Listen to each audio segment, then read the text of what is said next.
Bonjour à tous. Devant le succès de nos premiers podcasts et votre enthousiasme à suivre ceux du Dr Thierry Hertog, nous sommes vraiment ravis de poursuivre cette aventure des paroles d'experts Energetica Natura. 2 mardis par mois, retrouvez les experts en médecine fonctionnelle, que ce soit en hormonologie, en santé digestive, en santé métabolique et bien d'autres encore. Ces paroles d'experts sont pour vous, professionnels de santé, experts ou débutants, une occasion unique d'approfondir vos connaissances et d'avoir accès à une grille de lecture différente par rapport à votre pratique actuelle. Cet outil vient enrichir notre offre de formation académique proposée sous forme de webinaires, d'ateliers digitaux, de tables rondes et de masterclass scientifiques pour, jour après jour, vous accompagner de façon personnalisée au plus près des attentes de vos clients et patients. Restez connectés et retrouvez nos paroles d'experts sur les grandes plateformes d'écoute, YouTube, iTunes, Spotify et SoundCloud, et bien sûr sur notre site web, rubrique Académie. À bientôt!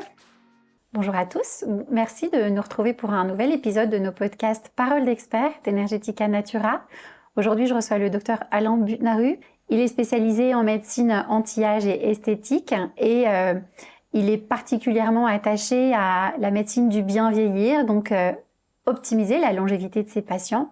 Et donc, dans le cadre de cette longévité, on sait que la santé métabolique joue vraiment un rôle déterminant. C'est pourquoi aujourd'hui, il a décidé de nous parler de l'insulinorésistance et de la glycation. Bonjour docteur Butnaru, merci, bonjour, Catherine, merci de à nous vous. retrouver. C'est un plaisir de vous retrouver. C'est partagé. Merci beaucoup. Pourquoi justement parler insulinorésistance et glycation? Pourquoi aborder ces deux problématiques en même temps? Alors, pourquoi? Parce qu'en fait, elles sont complètement liées. Elles sont liées au vieillissement et elles sont liées à plein de pathologies que tout le monde connaît, enfin, c'est le diabète, les maladies cardiovasculaires, les troubles cognitifs. Il est important, si on veut traiter nos patients en médecine fonctionnelle et anti-âge, comprendre leur interaction pour prévenir et ralentir le vieillissement. Alors, on va commencer juste par l'insulinorésistance, c'est très simple. C'est, tout le monde le sait, la diminution de la réponse des cellules à l'insuline. Donc, qu'est-ce qui va se passer?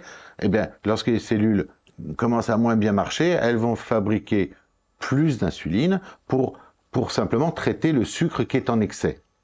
Mais on a très vite un dysfonctionnement de ces récepteurs. Et ça va nous entraîner une inflammation de bas grade, on en a déjà parlé, c'est l'inflammaging, une accumulation de lipides qu'on appelle ectopiques et un stress oxydatif. Est-ce que vous pourriez réinsister, c'est important je pense de les rappeler, quels sont les facteurs de risque d'insulinorésistance? Alors, il y a malheureusement des prédispositions génétiques, on le sait, génétiques et épigénétiques. Je crois que vous en avez beaucoup parlé d'épigénétique et c'est vraiment important.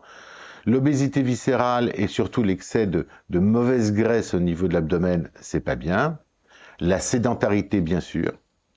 Bien sûr, la mauvaise alimentation, là, c'est surtout les glucides ultra transformés, raffinés et tous les sucres rapides. Les troubles du sommeil, le stress, surtout quand il devient chronique, et des déséquilibres d'hormones, bien sûr le cortisol, bien sûr les hormones thyroïdiennes, et on oublie toujours que toutes les cellules de notre corps ont des récepteurs aux hormones thyroïdiennes, et bien sûr les hormones sexuelles, androgènes, œstrogènes. Les conséquences, c'est surtout ça qui est important, c'est qu'est-ce qui va se passer si on a ce problème? Eh bien, on a une accélération du vieillissement cellulaire, et on a un raccourcissement accéléré des télomères, une baisse de l'autophagie. Tout ça, on a déjà vu que c'était fondamental. On a une prédisposition, bien sûr, au syndrome métabolique, et avec le corollaire ensuite du diabète de type 2, une augmentation vraie du risque cardiovasculaire, avec une athérosclérose. On a un vieillissement cérébral accéléré. Pourquoi? Parce que qu'est-ce qui se passe tout simplement? C'est que notre cerveau a besoin de 2 choses pour vivre, en fait, fondamentalement. Il a besoin d'oxygène. 3 minutes sans oxygène, notre cerveau est mort. Et on a besoin de sucre. Mais lorsqu'il y a trop de sucre, eh bien, il va se passer, on en parlera tout à l'heure, des produits de glycation avancée, eh bien, on va avoir en fait une fibrose. Ça, c'est une catastrophe. Une catastrophe, une fibrose qui va entraîner que nos neurones vont moins bien fonctionner. On va avoir une accumulation de problèmes au niveau des plaques amyloïdes, et on sait que ces plaques amyloïdes, c'est un risque d'Alzheimer. On a la même chose au niveau du rein, et c'est une catastrophe, parce que au niveau des reins, le rein va commencer à travailler plus simplement pour éliminer ce sucre en excès, et puis au bout d'un moment, même chose, on a une fibrose qui commence à apparaître avec un problème rénal d'insuffisance et ça ne marche pas du tout. C'est vraiment important de souligner les conséquences au-delà de la problématique métabolique de cette insulinorésistance, justement sur la fonction cognitive, sur la fonction rénale. C'est important de bien prendre conscience des différentes conséquences très concrètes en fait de cette insulinorésistance. Est-ce que vous pourriez revenir un petit peu sur justement la glycation, quel est ce processus d'un point de vue biochimique en fait, et qu'est-ce qui se passe dans notre organisme quand on parle justement de glycation? Alors, vous savez que toutes les réactions de notre corps, elles sont faites entre un produit et un autre grâce à un enzyme qui va transformer. Eh bien, la glycation, c'est en fait non enzymatique. C'est ça qui est intéressant. On a une réaction qui va se faire entre des sucres, d'accord, et surtout ce qu'on appelle les sucres réducteurs, qui sont glucose, fructose, et lactose, et des protéines, d'accord. Alors, les protéines, ça peut être aussi également les lipides et surtout notre ADN. Donc, on va avoir une formation de produits finaux qu'on appelle les produits de glycation avancée. Alors, qu'est-ce qui se passe? On a d'abord, lorsqu'une petite glycation initiale, bon, on appelle ça la formation, c'est les bases de chiffres. Bon, mais c'est pas très méchant, c'est surtout très réversible.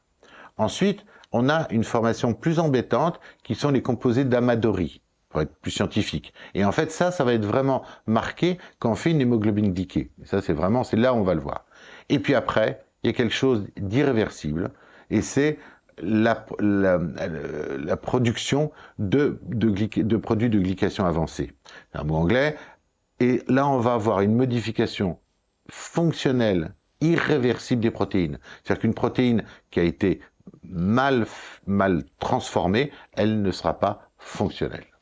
Et est-ce qu'il existe certains facteurs qui vont accélérer cette glycation, qui vont promouvoir cette glycation? Oui, alors, vous savez que l'hypoglycémie, on peut mourir vite, parce qu'on va on va pas aller bien, et puis on peut aller jusqu'au coma.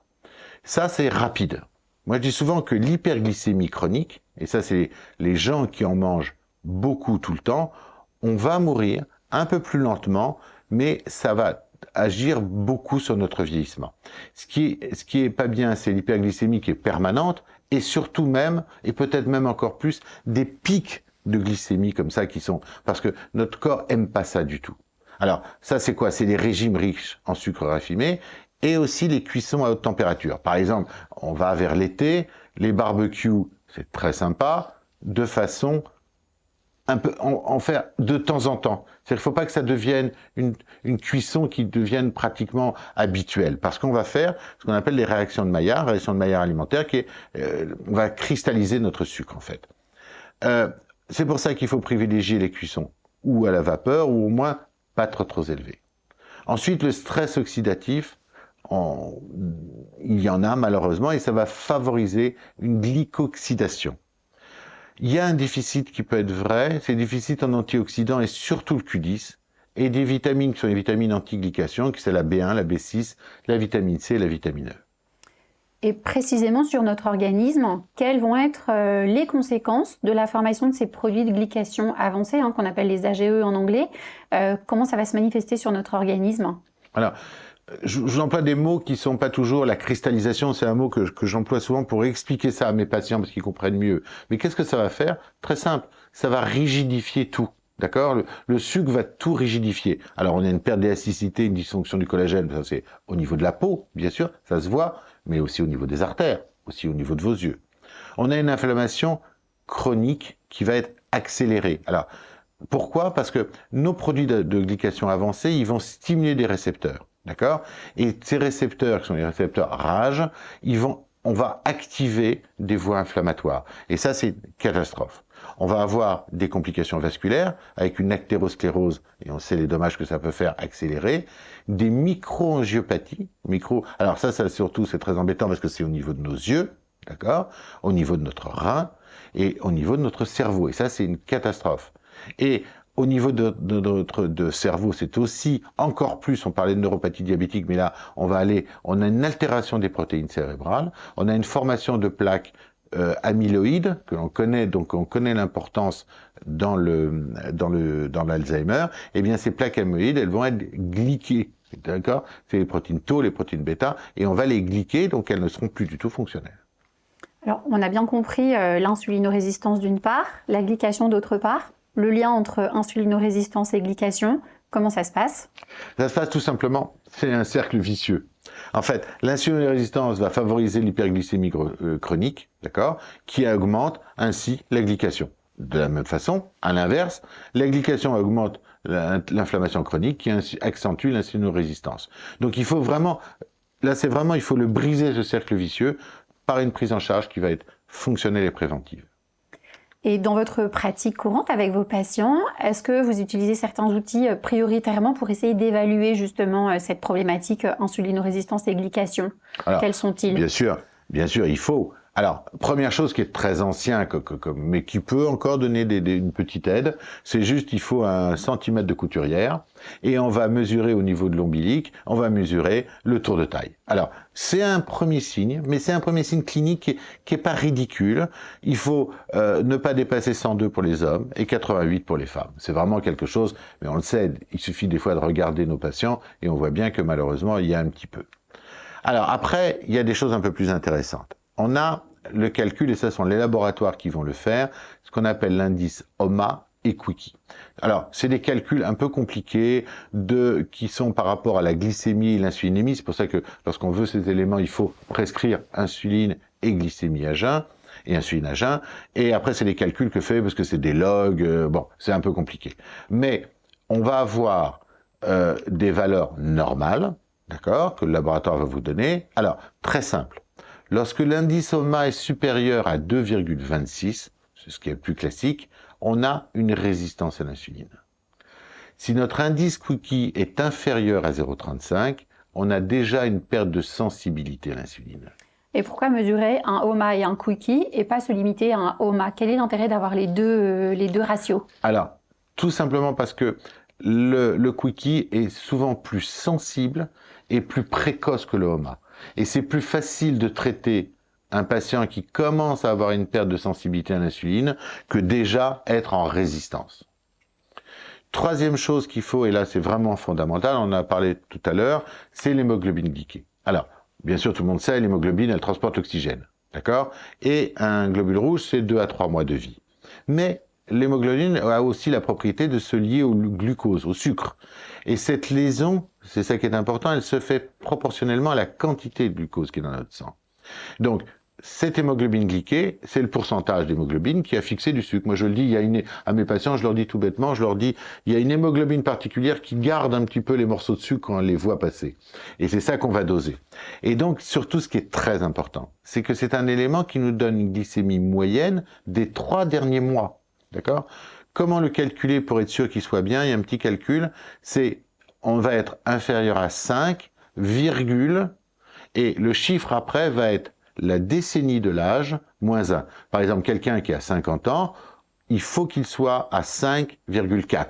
Quelqu'un qui va être à 70 ans, on veut qu'il soit à 5,6, parce qu'on peut accepter avec le vieillissement un petit peu plus. Dernière chose que je fais de plus en plus, alors, les diabétiques ont la chance maintenant, par rapport à ce qu'ils faisaient avant, c'est d'avoir des surveillances de leur glycémie. Ils mettent quelque chose sur leur bras, ils le posent et ils vont pouvoir suivre sur leur iPhone ou sur un autre téléphone, ils vont pouvoir suivre leur glycémie. Eh bien, moi, je le fais de plus en plus pour mes patients. Ça dure 15 jours.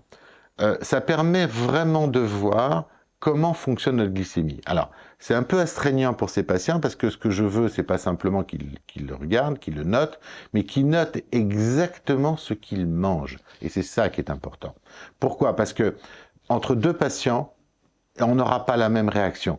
Quelqu'un va manger, par exemple, un fruit à telle heure, bon, il va avoir une poussée de glycémie très importante. Un autre va pas avoir d'augmentation. Et c'est vraiment important parce que ça permet ensuite d'adapter de façon réellement personnalisée une alimentation. Et ça permet aussi également aux patients de se rendre compte vraiment de ce qui se passe dans son corps. Et c'est quand même très simple. Avec vos patients, quand vous avez mis en évidence justement cette problématique insulinorésistance et glycation, quelle est la stratégie que vous allez leur proposer pour essayer justement de faire un peu marche arrière, de limiter la progression de cette problématique dont on a vu les conséquences délétères? Alors, déjà, je suis un monstre. Je leur dis qu'il faut supprimer le sucre le plus possible, tout ce qui a non pas un goût sucré, mais tout ce qui est sucre raffiné, on va dire. Ça vraiment. Alors moi, le café sucré, j'aime pas avec 2 sucres ou même un. Il faut qu'ils suppriment leur sucre. Et on verra un petit peu plus tard. Je vous expliquerai comment on peut faire. Alors après, l'alimentation aussi doit être à faible index glycémique, d'accord? Alors c'est le régime méditerranéen qui est très bien, où on peut faire de temps en temps des régimes cétogènes. Alors le régime cétogène ne s'adapte pas à tout le monde. Par exemple, vous savez, on a déjà parlé des apolipoprotéines. Quelqu'un qui est ApoE4, il faut absolument pas qu'il fasse un régime cétogène, c'est une catastrophe. Donc il faut gérer en fonction des ApoE quelle est la meilleure alimentation. Mais pour certaines personnes, ça peut les aider à démarrer. Pour ceux qui peuvent, les E2 bien sûr, mais même les E3 de temps en temps, de faire des petites cures cétogènes pour essayer de leur montrer qu'on peut vivre très très bien sans sucre. Après, bien sûr, on va contrôler la cuisson des aliments. C'est ce qu'on disait tout à l'heure. On ne fait pas n'importe quoi quand on fait cuire ces aliments. On va rajouter des antioxydants. Ça, c'est important. Que ce soit, on en parlait tout à l'heure, la vitamine B1, la B6, la vitamine C, la vitamine E, mais aussi l'acide alpha-lipoïque, que j'aime beaucoup, beaucoup, la carnosine, la quercétine. Et le jeûne intermittent, on en a déjà parlé, c'est très, très bien. Encore mieux dans ce cas-là, lorsqu'on a des problèmes vraiment, même on commence à avoir des diabètes de type 2, des choses comme ça, on peut réellement avec des jeûnes plus longs, 1 semaine, 10 jours, mais là il faut avoir un accompagnement médical et pas faire un jeûne. On peut faire un jeûne de 2-3 jours sans problème à la maison, mais si on veut aller plus loin, il faut pas le faire tout seul. C'est dangereux là. Alors, je leur donne toujours, et ça c'est quelqu'un que j'aime beaucoup, qui est le docteur Mouton, Georges Mouton, qui a beaucoup travaillé pour voir. Je leur donne une feuille en fait de ce qu'ils peuvent manger, la base de leur alimentation, par exemple les pseudo-céréales, le sarrasin, les légumineuses, mais je leur dis aussi ensuite ce qu'il faut plus ou moins qu'ils essayent d'éliminer, c'est les céréales qui sont sans gluten, essayez d'en manger moins, parce que le riz, le maïs, le millet, tout ça c'est du sucre, c'est ça le problème. Ensuite, limiter fortement, bien sûr, les céréales avec du gluten, parce qu'encore une fois, c'est du sucre, et il y a vraiment des choses, le pain blanc, tout ça, les pains industriels, ça, il faut pas du tout en manger. C'est une catastrophe. D'abord, c'est pas bon parce que c'est du sucre pur, et en plus, c'est ultra transformé. En plus, après, il y a aussi, le docteur Mouton avait mis au point des règles d'or, dont je me sers toujours, tous mes patients ont cette règle, c'est vraiment important. Alors c'est quoi? C'est lorsqu'on va manger simplement un repas, on démarre jamais par-dessus quelque chose qui soit sucré. Toujours plutôt des protéines, qu'elles soient animales ou végétales. On mange jamais de glucides seuls. On l'emballe toujours dans son alimentation avec par exemple des légumes. Si on peut pas faire ça, on va commencer par des fibres, d'accord? Le petit déjeuner est vraiment important pour ceux qui ne font pas de jeûne intermittent, d'accord? Le pire des petits déjeuners, c'est le petit déjeuner à la française. Pain, beurre, confiture, c'est une catastrophe. Et déjà, moi, les patients, ils s'en rendent compte, les gens s'en rendent compte. Ils prennent un petit déjeuner le matin comme ça. À 11h, 11h30, ils sont pas bien. Ils sont en hypoglycémie réactionnelle et ils ont faim et ils se précipitent sur la nourriture. Donc, le mieux, c'est le jeûne intermittent. Sinon, il faut plutôt manger des protéines le matin. Alors, évitez bien sûr tous les produits transformés, les jus, je vous ai pas dit pour le matin, mais le jus d'orange à jeun comme ça, c'est une catastrophe. Deuxièmement, je me dis toujours à mes patients, on grignote pas, le grignotage c'est une catastrophe. Notre organisme, une des choses qui lui prend le plus de temps et d'énergie, c'est la digestion. Si on est tout le temps en train de manger, il peut pas gérer ça. Après, il y a des petits trucs qui sont sympas, c'est que si par exemple dans un repas, on sait qu'on va manger un petit peu plus de sucre, une cuillère à soupe de vinaigre dans le repas, dans un petit verre d'eau, c'est bon. Alors il faut que ce soit bien sûr un vinaigre bio, qui soit de bonne qualité, bien sûr. Après, marcher, si on peut, c'est pas toujours facile, même 5 à 15 minutes comme ça après le repas, c'est bien, d'accord?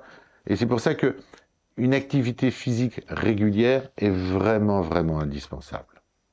Alors cette activité physique, elle doit être adaptée. C'est encore une fois, lorsqu'on n'a pas fait depuis longtemps du sport, on va pas se mettre à faire du sport en salle de façon complètement démentielle. On essaie de faire, déjà de marcher, ce serait bien, vraiment de marcher réellement. Si on peut faire un peu de musculation, mais déjà de marcher, mais de marcher vraiment, on va améliorer même notre sensibilité à l'insuline. On a parlé alimentation, on a parlé activité physique, il nous reste gestion du stress et des émotions. Quelle est la place de cette approche émotionnelle dans la régulation de ces troubles métaboliques? Elle est importante parce que souvent, lorsque on est stressé, je parle un peu chronique, on va se jeter sur on a besoin de sucre. Alors on a besoin de sucre pour d'autres choses, on sait, mais donc il faut essayer de gérer, encore une fois. On est toujours toujours dans la même chose, gérer son stress. Alors là, moi, j'aime beaucoup la cohérence cardiaque parce que c'est quelque chose de facile à faire. La méditation, le yoga, c'est très très bien, mais ça nécessite plus d'envie de le faire et de temps. Et son sommeil, le sommeil favorise, le bon sommeil, favorise une régulation métabolique. Si cette approche complète déjà n'est pas suffisante, vous allez, j'imagine, parfois prescrire des compléments alimentaires à vos patients. C'est important aussi de limiter les compléments alimentaires, donc vraiment de choisir les plus pertinents, les plus précis, les plus pointus. Votre top 3 pour réguler ces problématiques d'insulinorésistance et glycation, vos chouchous? Alors, mes chouchous, on peut démarrer un petit peu des fois, par exemple, par de la méformine, pourquoi pas. Ça peut nous aider au départ. Mais on en a déjà parlé, moi j'aime beaucoup la berbérine, beaucoup. Ce sont le resveratrol qui vont être des activateurs de l'AMP cyclique, c'est très très important. Le contrôle de l'inflammation et du stress, ça c'est très important, stress oxydatif bien sûr. Et là ça va être encore une fois toujours la même chose. C'est pour ça que c'est pas si compliqué. Ce sont les oméga 3, un bon taux d'oméga 3, la curcumine et le glutathion, c'est très important. Deuxièmement, la curcumine que j'aime beaucoup parce que elle va aussi activer une voie qui va diminuer l'inflammation, un NRF2 qui va diminuer la glycation et l'inflammation. Donc il y a ça. Il y a le resveratrol bien sûr encore, la quercétine, le sulforaphane, alors ça c'est le brocoli, c'est très bien, ainsi que bien sûr les antioxydants du thé vert, des framboises, des grenades, tous ces. Alors même savoir une petite chose, les fruits rouges, on a toujours l'impression ils ont un goût sucré, mais ce sont qui contiennent le moins de sucre. Donc dans une alimentation, lorsqu'on veut, il vaut mieux manger des fruits rouges que d'autres fruits. D'accord ? Pour conclure, je voudrais insister aussi sur le fait de dépasser un petit peu les problématiques métaboliques qui sont liées à cette insulinorésistance et à cette glycation, et qu'en fait, beaucoup plus largement, ce tandem insulinorésistance et glycation, il est vraiment important pour optimiser la longévité. Je sais que c'est quelque chose sur lequel vous travaillez beaucoup, donc c'est important d'élargir cette problématique et de dépasser juste l'équilibre glycémique. Tout à fait, mais moi, la longévité, c'est quelque chose qui me passionne, mais la longévité sans une bonne santé ne m'intéresse absolument pas. D'accord ? Vivre vieux, pas bien, ça n'a pas d'intérêt. Donc c'est pour ça que ces deux phénomènes d'insulinorésistance et glycation, c'est vraiment notre mode de vie moderne. D'accord ? Et ça, il faut changer les choses. C'est pas facile. Alors, c'est quoi notre vie moderne ? C'est une alimentation ultra transformée. Je suis un peu affolé quand les gens ne font plus du tout à manger. Mais des fois, des choses simples, ça veut pas dire de faire des choses compliquées, et qui ne font que commander des choses où on les livre, où on sait que c'est ultra transformé, que c'est pas de bonne qualité. Souvent, par exemple, moi, il y a un truc que j'aime pas du tout, c'est Comme J'aime, c'est une catastrophe, les produits qui font peut-être maigrir, mais c'est une catastrophe, parce que de toute façon, il y aura un rebond, et c'est pas bien. Il faut traiter le stress qui est le chronique. Il faut essayer d'avoir une activité physique. Mais c'est vraiment, encore une fois, c'est pour qu'on vive mieux, plus vieux, mais dans de bonnes conditions. Autrement, ça n'a pas d'intérêt. Donc, cette médecine, on dit maintenant médecine fonctionnelle anti-âge, c'est une approche holistique qui va pas traiter les symptômes, d'accord ? Bien sûr, on va les traiter, mais on va surtout essayer de repenser tout notre rapport à l'alimentation, à la santé, au temps, encore une fois, pour avoir un vieillissement harmonieux et une longévité en très très bonne santé. Merci beaucoup, Dr Butnaru. C'était très très intéressant. Merci beaucoup à vous. Et cette problématique, je pense qu'elle est très très fréquente chez les patients que vous recevez au cabinet. Donc c'était important d'insister dessus.